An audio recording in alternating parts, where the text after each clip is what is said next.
Often in his preaching, Christ used images of food, particularly bread, to emphasize our need for spiritual as well as physical nourishment.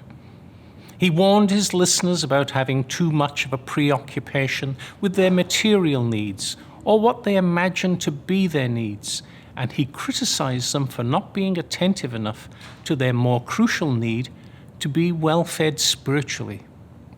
Do not work for food that cannot last, he says here, but work for food that endures to eternal life, the kind of food the Son of Man is offering you.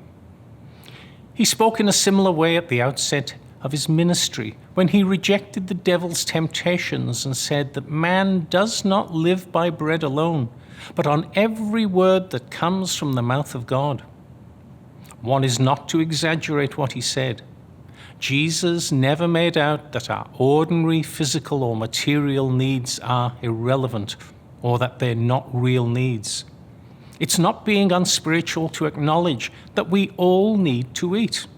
And it's not being selfish to try to gain a certain minimum of security and stability in our material circumstances before starting in earnest to cultivate the spiritual side of our lives. Some exceptional graced individuals might have the gift of great serenity even though they lack any security or order in their lives. But for most of us, if we're caught up in great anxiety or upheaval in the outward circumstances of our lives, it's much more difficult to pray and to concentrate on God in any sense, and at those times we often have to be content with whatever brief, distracted prayers we can manage.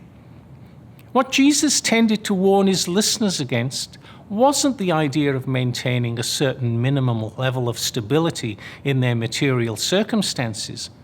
More often, he warned against the temptation to make the material side of life the whole of life, making it an end in itself, getting over-concerned about money, possessions, or about the level of comfort that we have, hankering after a luxurious style of living. According to Christ's way of seeing things, those sorts of preoccupation alienate us from God. They stifle the spiritual side of our nature, and they erode the bonds of care and compassion that we're supposed to have towards other people and their needs. These are never the dispositions that bring us closer to God.